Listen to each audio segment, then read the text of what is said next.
Because sometimes all you need is for someone to show up. There's many times in my life when I found that principle to be true. I'm the kind of person who doesn't ever want to admit that I need help or admit that I'm lonely or that I'm in over my head. But there's times when people have just showed up for me despite what I told them to do. One of those times I can remember, I'll tell you a couple of them, was when I was doing multiple rounds of chemo in my 20s. I spent quite a bit of time in the hospital, and I would work full-time during the week, and then there would be certain weeks where they would want me to come in and do an infusion over the course of 3, 4, 5 days or whatever, depending on what we were on the cycle. And I wouldn't really tell anybody I was going. My story's kind of, it's long. Way back when I was 16, I spent a lot of time in a children's hospital, chemo, all that, and this was kind of my second go around, so kind of knew it wasn't that big of a deal. Didn't want to burden anybody else. I didn't want, 2 people sitting in a hospital being bored for 3 days. So, I wouldn't even tell my mom that I was going. She would call, she'd be like, "What are you doing?" "I'm just in the hospital." That's not a way you want to start a conversation with your mom. But she knew what was going on, and I just didn't want to bother people. But there was this one nurse. She wasn't quite a nurse yet, but who's actually my wife now, but she would come and she would find out. I don't know if she did it legally, but she would find out when I was going to be in the hospital, okay? She had her ways. And there were all these actual rumors that came out kind of after we started dating and even after we got married that she was my chemo nurse. And in the greatest, Grey's Anatomy episode that would be, it didn't actually happen that way.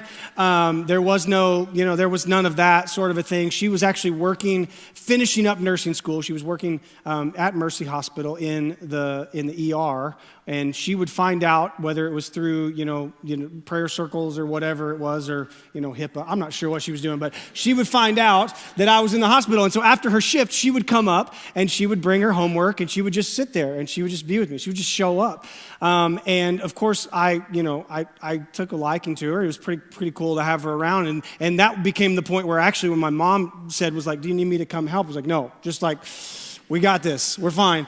And so she would come and read her. She'd read her boring school books, and I would watch SportsCenter for the 4th or 5th time that day. And there wasn't anything special about it, but it did end up being formidable time, in the growing of our relationship. And still, 13 years of marriage later, she still reads her boring books, and I still watch SportsCenter four times a day. So nothing's changed really, but sometimes you just need someone to show up. And there's another time that I remember, I'll never forget this, because one of my best friends was involved. It was in 2019 when my grandma passed away.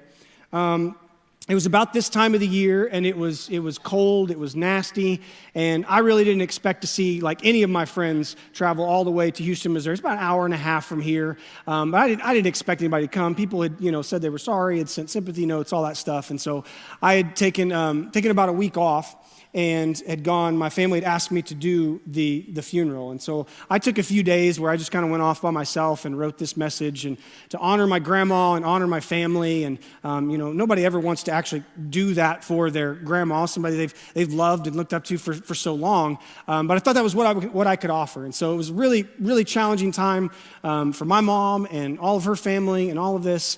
And it was just time away from work, and I just poured my heart into this message.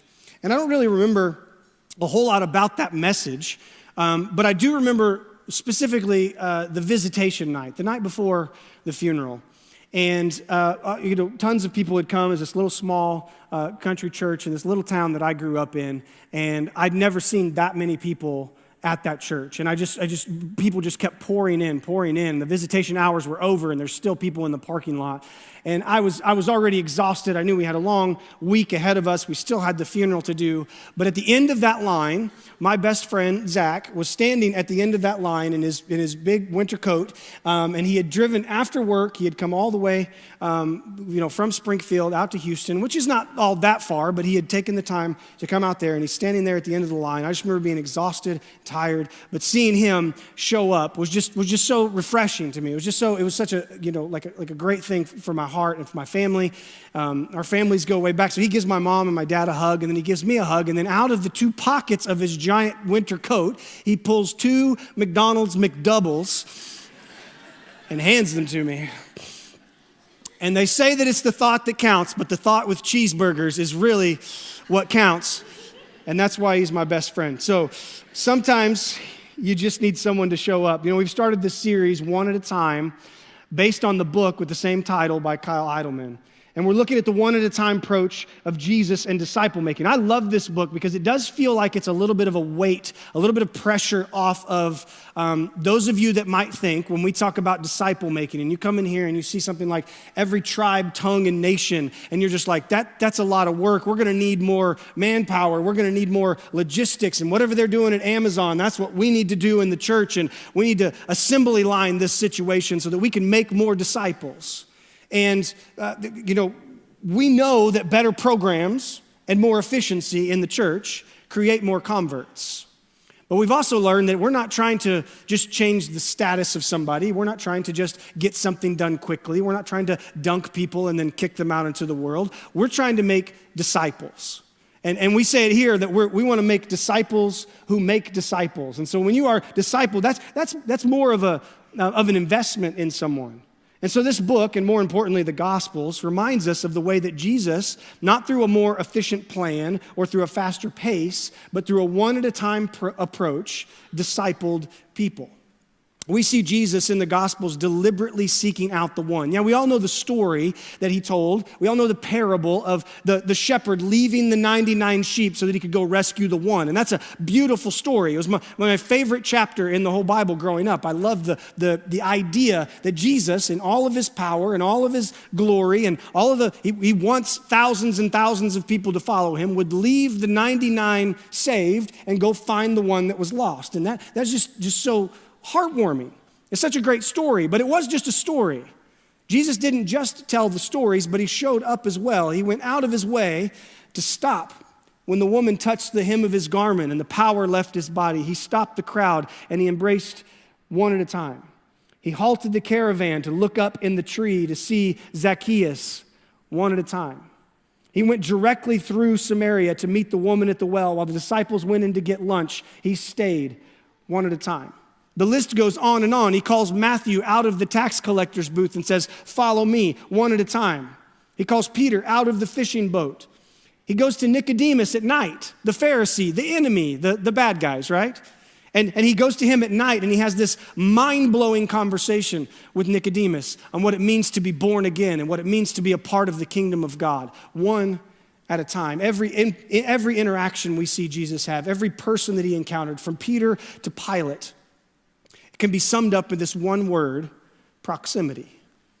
He came close to them. He didn't keep them at arm's length. He didn't start a program and go, all right, go figure that out. That'll spin a bunch of disciples off into the world.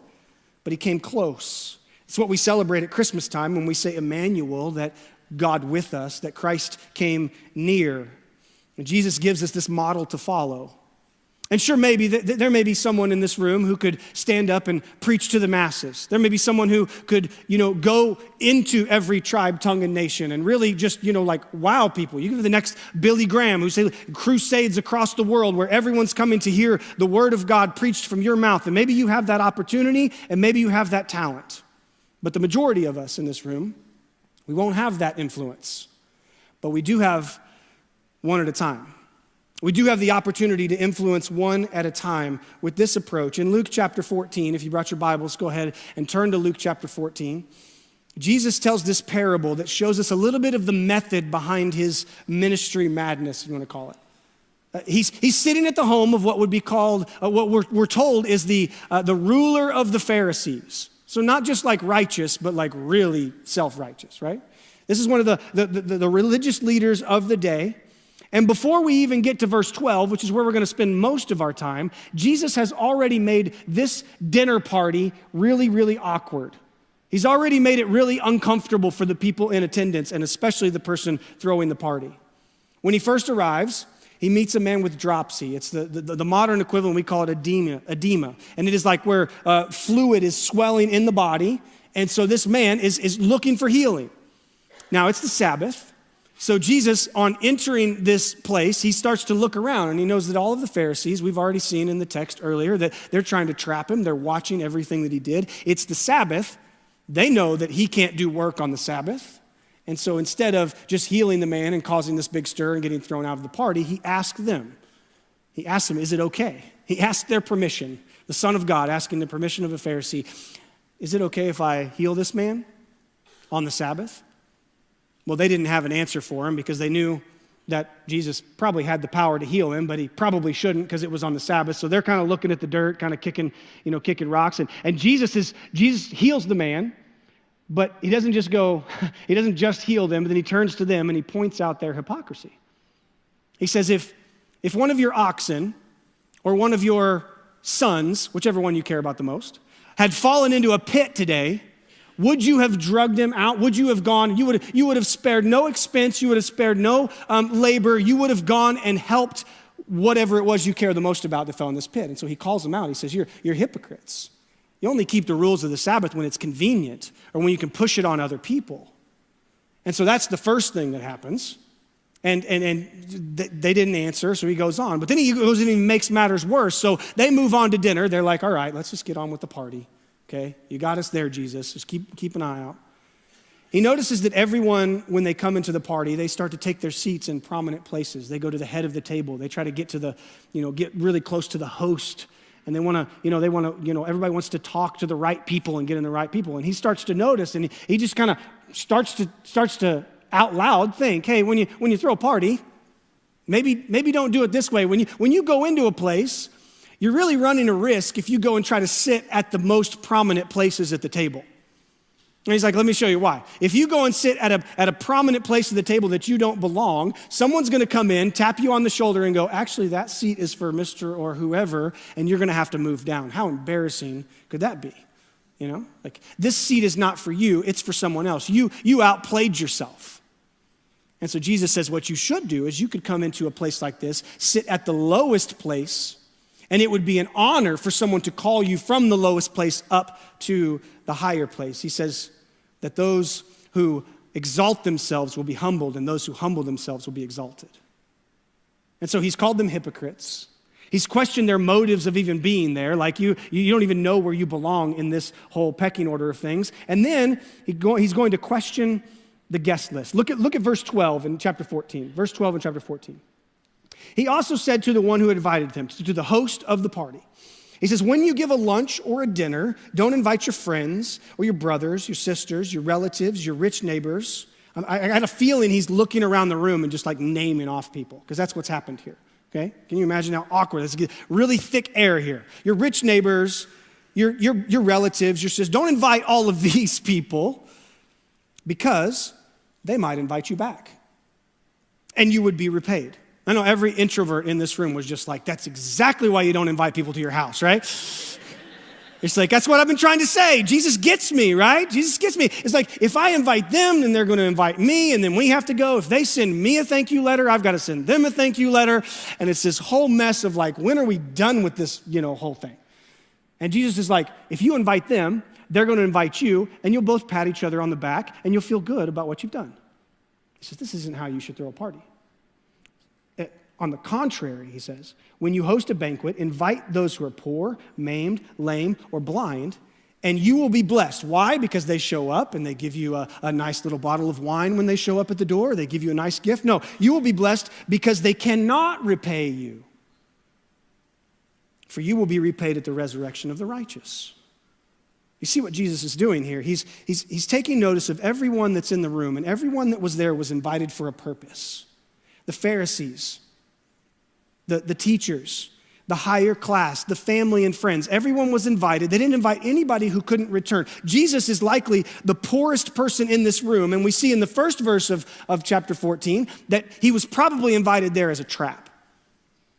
So every person that the host has invited, they have a plan for. Whether it's to pay them back for when they invited them over for Thanksgiving dinner, or to trap them, or to show them where they really belong in the pecking order. Jesus lived in proximity with people, the peasants, the unholy, the tax collectors. So when he sits down at this banquet table, he notices none of them are there. See, the problem wasn't that they were having a banquet. The problem wasn't that they had friends and family that they wanted to be with. The problem was the people that they had left out of the banquet. the ones that they never imagined inviting, the ones who would have taken up time and space to accommodate. Man, we don't have the right wheelchair ramp. We don't have we don't have the time to go get all these people and accommodate everything that they need. There's probably people out there with gluten allergies. Don't invite those people. We've got to think of so many different things. Just invite friends and family. We all make about the same amount of money. We're all here for the same reasons. Let's just do that. And so Jesus, living amongst the people, peasants, unholy, tax collectors, prostitutes, he sits around the table of self-righteous leaders and he calls out their hypocrisy. And while most of our lives are filled with avoiding distractions, minding our own business, staying in our lane and in our neighborhood and our comfort zone, Jesus calls us to a different way of proximity, a different people to be close to. Kyle Idleman says it this way. He says, one of the ways you'll know that Jesus is directing your life is that you'll find yourself in close proximity with one person at a time. One draining, one difficult, one different person at a time. And if you're like me, you live your whole life maybe even thinking about trying to avoid draining, difficult, different people. You're like, I really don't have time for that. Draining people, I don't have enough to drain. I have 2 kids under the age of 8. They're taking everything I've got. I can't drain anything else with somebody else. But Jesus tells this parable that I think helps us imagine a new way of living. Look at verse 16. Then he told them, a man was given a large banquet, just hypothetically. A man was given a large banquet and invited many. At the end of the banquet, he sent his servant, at the time of the banquet, he sent his servant to tell those who were invited, come, because everything is now ready. But without exception, they all began to make excuses. The first one said, I've bought a field, and I must go out and see it. I asked you to excuse me. Another said, I have bought 5 yoke of oxen, and I'm going to try them out. I ask you to excuse me. The other said, I just got married, and therefore I'm unable to come. This is the danger of inviting all of your friends to something. You start to realize when you start to see the excuses, when you start to find out where you rank in the order of things. Notice one guy would rather go watch grass grow than come to this guy's party, right? He's like, I just bought a field. I need to go make sure it's still a field. Fields don't move. There's not a whole lot's going to change the next day.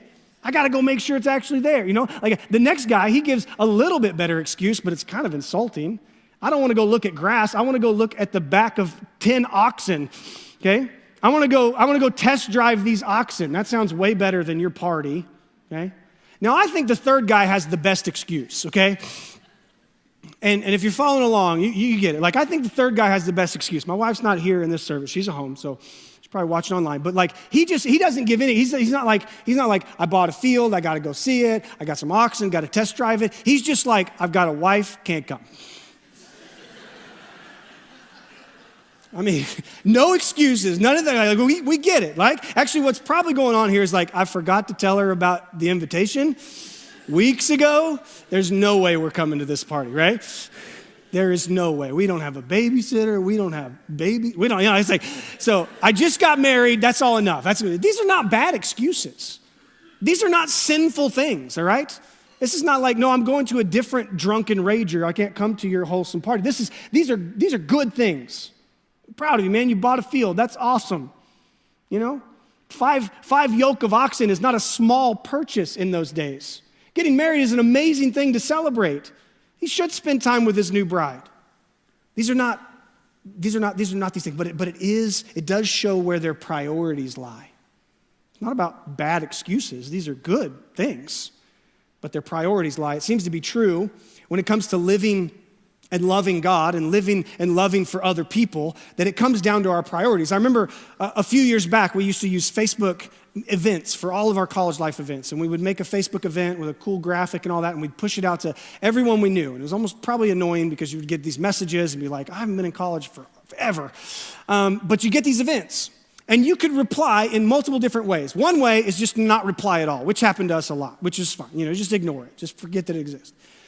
The 3 options that Facebook gave you, one was, I'm going to the event, okay? That's pretty self-explanatory. I plan on being there. I'll mark my calendar, all that. The other was, what was it? The other one was I'm not going to the event. I got something going on that day, okay? Something else is on the calendar. Something takes priority. The other one, which was maybe the most annoying one, was, I'm interested in going. We know you're not interested in going. I'm interested in going. And we'd see, 5 people say they're going, 5 people say they're not going, 35 people say they're interested in going, right?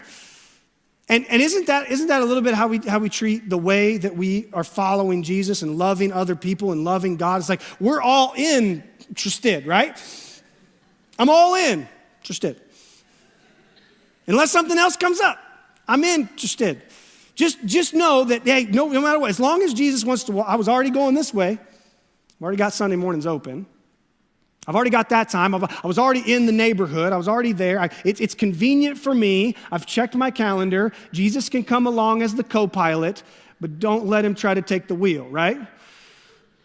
It's fine. If my plans work, my schedule works, my budget works, then yes, I'm interested. Living lives of proximity is different. Living lives of proximity means being fully committed and fully present. And fully committed and fully present. You ever been with somebody where it's like they're in the room, but it doesn't feel like they're actually in the room? Okay? If you ever hung out with me, that's what it feels like, okay? Like, there's a reason I leave my phone backstage, because I don't think I would pull it out in the middle of a sermon, but if it gets pretty boring, you guys do it, why would not? I'm like, it's there. It's like, quicker. Like, I don't grab my wallet very often because there's nothing in it, but my phone is always in the other pocket. And I'm like, man, if there's a lull in the conversation, if there's man, this is getting a little boring, or somebody asks a question we don't know the answer to, oh, I know who knows the answer, Google, boom, I already got it, right? But have you ever been with somebody who's like constantly checking their phone or their watch, and we know that watches aren't just watches anymore, right? That you can get all the phone stuff on the watch. Have you ever been there? Anytime me and my wife have a conversation that lasts more than 14 seconds, she will catch me like my eyes, like darting to other ways. Like we have like these big windows at the back of our house, and so there are literal squirrels in our backyard, okay? I'm not saying like, oh, squirrel, like ADHD sort of stuff. It's like literal squirrels that distract me from every conversation that I have with my wife. And so if she's going on about, I don't know, budget or kids or whatever, I don't know, but she's talking and I'll just like glance because there's a squirrel, a literal squirrel. We should look at this squirrel. This is a big deal. And she'll look at me and she'll go, where'd you go? Where'd you go? I was like, I'm right here. I'm right here. Right here, I'm present. I'm not fully present because I want to go chase that squirrel like the dog does, right? But she'll say, I feel like you're here, but you're not present. You're distracted by something. Where did you go? I do this a lot. I blame it on things like ADD, or I blame it on like that I'm too tired and I just can't focus, all that sort of stuff. It really comes down to priority. It really comes down to being fully committed and fully present with the person that I'm talking to. A couple of weeks ago, we took the College Life Ministry to Colorado for our annual, which is now annual, ski trip. And love the trip. It's so much fun. And one of my favorite things about the trip is not the drive through Kansas, a shocker, but one of my favorite things is actually sitting on the ski lifts, okay? Some people are terrified by ski lifts because of what happens at the end of ski lifts. It's like a pile of bodies. But I love the ski lifts because you meet people from all over the world. And so as soon as I sit down and we get the bar down, I'm immediately like, hey, where are you from? Where are you going? Where are you skiing? All that sort of stuff. And usually people, instigate the conversation already. It's like, man, we're having fun. We're talking all that sort of stuff. I love it. But there was one day this year where I got separated from our group, and I just decided, you know what? I could try to call everybody. All that. I'm just going to ski by myself this afternoon. I'm just going to go for a few hours. I'm just going to ski by myself. See how that is. I'm an extreme extrovert. I'm going to go meet some people, okay? So I get on a lift, and about 6 or 7 other people get on. It's a really big lift. It's one of those enclosed ones where the door shuts, and you've got like 8 people on there. And we get on. There's a little bit of chatter, but then it gets quiet pretty quick. And this is like, let's go. It's time. Like, where are you from? What are you doing? That sort of stuff. Like, all of this sort of thing. But there's something in me. I think it was just like my quads were screaming. My eyelids were real heavy. I'm real tired. I'm all bundled up, and now I'm getting warm. You guys know how that feels, right? It's like, I'm kind of tired. Maybe I just won't talk to anybody in this thing. Like, maybe I just won't say a word and see what happens. Maybe somebody else will say something. And nobody said anything. And we rode this 8-minute lift. It must have been really awkward for everybody else because nobody was talking. It wasn't that awkward for me because I fell asleep immediately and got myself a nice little 7-minute nap. And then when the thing bumped at the top, I jumped up and was like, it was. So, like, I'm not saying that, like, naps are bad, okay? Maybe not on ski lifts. Maybe naps are bad on ski lifts. They don't recommend that. But I do find myself avoiding difficult conversations, uncomfortable people. I find myself grabbing my phone at the first sign of, a lull in that conversation. I find myself messing with my radio, even though I have all the presets on the, on the steering wheel sort of thing. I'll go, I got to tweak this and that sort of stuff because there's someone standing there with a sign that needs help. Like I find myself not wanting to engage. Living lives of proximity means being fully committed and fully present, even when we have decent excuses. Are we willing to be interrupted? Are we willing to get off track so that someone could know the love of Jesus? Look at verse 21. Jesus continues. He says, so the servant came back and reported these things to his master. He said, nobody can come. They have decent excuses, but nobody can come. In anger, the master of the house told his servant, go quickly into the streets and the alleys in the city and bring in the poor, the maimed, the blind, and the lame. After all of his friends give all of these excuses, he opens the party up. He invites the people that he knows would love to come to this party if they were invited. He tells his servant to go start bringing them in. Look where he says. He says, go into the streets and the alleys of the city. So just like walk out into the neighborhood. Start inviting those people. When you see people that are in need, the people who we have overlooked, bring them in. This is the second thing about living in proximity. Living lives of proximity means loving uninvited and overlooked people. Loving uninvited and overlooked people. We all know the parts of town that get avoided. We all know the types of people that get avoided. Most of us do everything we can to avoid those places and those people because they take up extra time and extra effort. Someone who might be different or difficult or draining. Someone who's always taking but never giving. Someone who can't let you finish a sentence, or someone who always talks about themselves and never asks how you're doing. Someone who can't repay you. And someone who might not even say thanks. The word that Jesus uses there is poor, and we think of poor as just people without money. The literal translation of the word poor there in the parable is someone without value.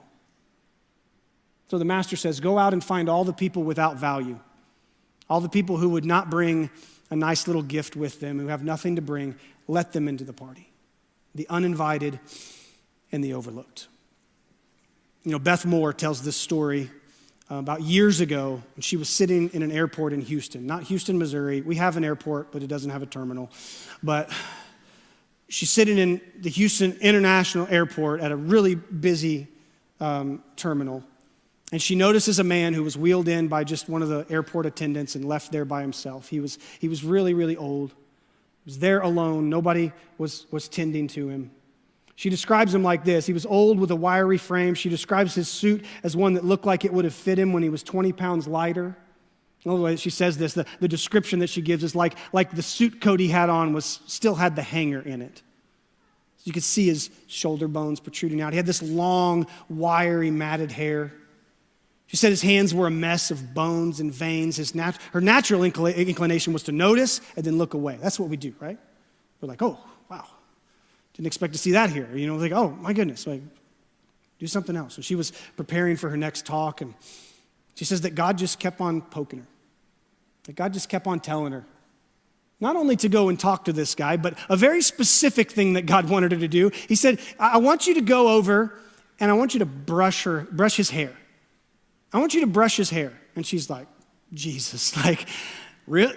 In this crowded airport, you want me to go over without a hairbrush and brush this man's hair? And she argued with God for a little bit, but we all know that that's not really worth it. And so she was convinced.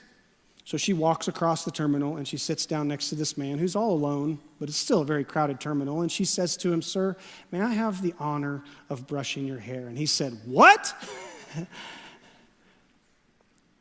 She said a little louder, sir, may I have the honor of brushing your hair? And he said, little lady, you're going to have to talk louder if you want me to hear you. And she's like, oh, Lord. In the middle of the Houston airport, she says as loud as he did, sir, may I have the honor of brushing your hair? And he says, if you want to. If you want to. His eyes were so sad and just to see why somebody would even offer that. And so now with everybody looking, she has to admit that she is offered this and does not have a hairbrush. And she says, well, sir, I don't have a hairbrush. He says, I have one in my bag. She goes around to the back of his wheelchair, unzips his carry-on bag, and there's a hairbrush waiting for her, and she starts to brush his tangled hair. She raised 2 girls, so she knew how to brush tangled hair. I'm still figuring this one out, but how you get to the point where the tangle is, you don't just keep going, right? You got to work that out, okay? A little moisture in there. And so she starts to brush his hair, and she's having conversation with this man, and she's like, surely this is the moment. Surely all of this is for a reason. God wants me to share the gospel with this man. And so she leans in and says in his ear, sir, do you know my Jesus? And he says, yes, I do. And she's like, for Pete's sake, like, God would have me do all of this for someone who already knows the Lord. And he goes on to tell her, he's like, yeah, I'm a believer. My bride of so many years, they've been married for a really long time, said that I had to get to know Jesus before I could get to know her. Ladies, take note. I had to get to know Jesus before I get to know her, and we've been married for so long. Here's the problem, though. I had to have open heart surgery here in Houston. And for almost 2 months, I've been away from my bride. She's been too ill, too old to travel to see me. And so I was just sitting here in this terminal trying to think of the mess that I would be when I got off the plane and got to see her for the first time in months. And the story continues, and she goes on to say that as they're boarding the same plane, the stewardess stops Beth and says, why did you do that? And she says, as only Beth Moore could, she goes, have you ever met Jesus? He's the bossiest thing. She got to share the gospel with the stewardess, share the love of Jesus right there. If you're a believer, a follower of Jesus, and you've lived in proximity with this idea, with the people who are uninvited and unwanted, you've likely found yourself in a situation like this where it doesn't make sense, it doesn't add up. You think it's crazy that God would ask you to do that thing for that person. And you see that loving the uninvited and the overlooked is the way of Jesus. He did it time and time again, and it's never a mistake. So who are you overlooking? Who's left uninvited? At your work, at your school? Who do you avoid because the conversation might take too long? Who do you walk by and disengage from? Like, hello, goodbye, just the standard talk because the effort is going to take too much. Just a time to love them. So look at what Jesus says in verse 22. Master, the servant said, what you have ordered has been done, and there's still room. So he goes out into the streets and he goes out into the city and the neighborhood, and he's like, everybody that we could find that was uninvited, we invited them. This is a very large banquet. There's lots of room left at the table. Then the master told the servant, go out into the highways and the hedges and make them come in so that my house may be filled. Living in proximity means loving the uninvited and overlooked, but it also means going to the unfamiliar and uncomfortable places. Notice what Jesus says there. He says, so we've gone from the streets and the alleyways now to the highways, go outside of the city and the highways, into the hedges. Who are the people left on the side of the road? Who are the people that nobody is going out of their way to invite? I remember doing a meal delivery day with Freeway Church back a few years ago. And what I thought was going to be kind of a Meals on Wheels thing where you got the meals and then you just went to someone's house and handed them was actually feeding the homeless. And the homeless didn't come to a central location where we could hand them a meal. We actually had to go and find them. And there were all of these little patches of woods and briars and hedges that we hiked through. I just remember a half-mile hike into the middle of the woods to give a meal to someone who'd lived there for 15 years. Jesus says, go to the highways and the hedges, go to the people who nobody's going after and invite them in. And this is the challenge for us this week. Change up where you're going. I would tell you to take a hike, but that seems rude. Maybe you go to a different coffee shop this week. Maybe you go to something different. Maybe you go to the grocery store. Maybe you go inside the grocery store. I'm with you. I'm all about the Instacart, delivery to my house, drive up and have them put it in the trunk, all that sort of stuff. That's great. But maybe you go in the store. Maybe you go in a different store. Maybe you intentionally eat somewhere else. But I want you to try this week. When you intentionally go just switch up your proximity. Why don't you try it with this prayer in mind? Maybe you pray this every morning before you go on a different route. God, help me find myself in proximity with someone who needs to be seen. And it's amazing what will happen when you start looking, that you'll start to find them. When you go to the highways and the hedges, when you go to the alleys and the streets, to someone who needs to be seen, who needs to be loved for and cared for and listened to. God, give me this opportunity. Give me this mindset. I pray that you would put somebody in my way, literally in my way. Mess up my schedule. Help me not reach for my phone when I'm standing in a line at the pharmacy. Help me take a longer way back to the dorm or to my car when I get out of class. God, give me just one chance to love the uninvited and overlooked person. This happened to me on accident a couple weeks ago. I actually filled up at a gas station I've never been to in Springfield before. I've lived in Springfield, 10 plus years. I've never been to this. Well, I've got this app on my phone that tells me where the cheapest gas in town is and where I can get like a discount or a rebate or something like that. And I was like, that sounds like a good place to go. And then I realized when I got there why the gas was so cheap, because I might lose my car while I'm there in the process, okay? I was terrified, okay? I was like, this is one of those, I know they tell you not to get back in your car. I'm getting back in my car while this is going, okay? So I'm filling up my gas tank, and I notice a little old lady who's there filling up as well, but she didn't fill up her tank. You ever seen somebody like put the nozzle in for like 35 seconds and then pull it out? I know that today that costs like $75, but like it wasn't very much. It couldn't have been very much gas. I was like, she did not get that out. Maybe, I started thinking, man, is God trying to tell me to talk to this lady, to help this lady? I kind of just ignored it. And then of course, when mine's done, I take the nozzle out, and of course the pump doesn't give me the receipt, never. So I got to go inside and wait in line, right? I got to go inside. I'm waiting in line. Got my phone. No worries. So I'm just going to scroll a little bit. I get up to the counter. I get my receipt. As I'm walking out, this lady's still sitting there in her car. She's done getting gas. She didn't need a receipt. She's still kind of just staring, sort of despondent off into the future. I was like, okay, God, you've kept her here this long. I think you want me to say something to her. And I knocked on her window, and I was like, ma'am, would you let me fill up your gas tank? And her eyes started to fill up with tears. She steps out of the car and gives me a big hug. Look, I love hugs, but from people I don't know in places I've never been, I'm like, this is it. This is the end. Knife to the back. She knows I have a credit card. Now it's over, okay? So I embraced this hug. We filled up. And while the tank was filling up, it was maybe $20 to fill up her gas tank. She starts telling me the story of how she's originally from Atlanta, and her brother was there in the hospital with COVID. It's probably not going to make it. And her sister's here in Springfield down at Mercy, and she's also probably not going to make it. They're thinking about transferring her to a long-term care facility.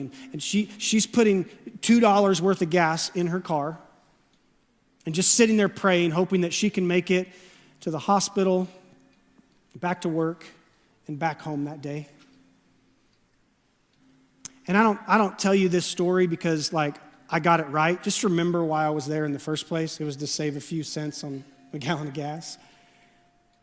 But sometimes God has a funny way of getting you off track and putting you right where you need to be. And so this week, whether you put yourself in an uncomfortable, unfamiliar position, or he forces you into one, be looking out for someone to love.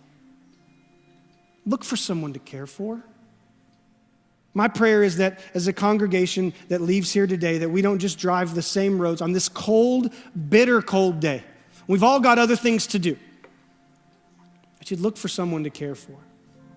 That we would follow Jesus into the harvest field, fully present, into unfamiliar places with uncomfortable places, looking for the unloved, uninvited, and overlooked people, because sometimes all they need is for someone to show up. Let's pray. Heavenly Father, we thank you that you showed up, that you left the 99 and came after us. God, give us the boldness and the courage this week to go places we wouldn't normally go, to hear your voice calling us to the hedges and the highways, to the places where people are uninvited and overlooked, into a community that is hurting and broken. God, would you use us as your ambassadors this week? With that prayer, help us to see someone who needs to be seen. I thank you for seeing us. Thank you for showing up. God, would we be your hands and feet to this community this week? In Christ's name.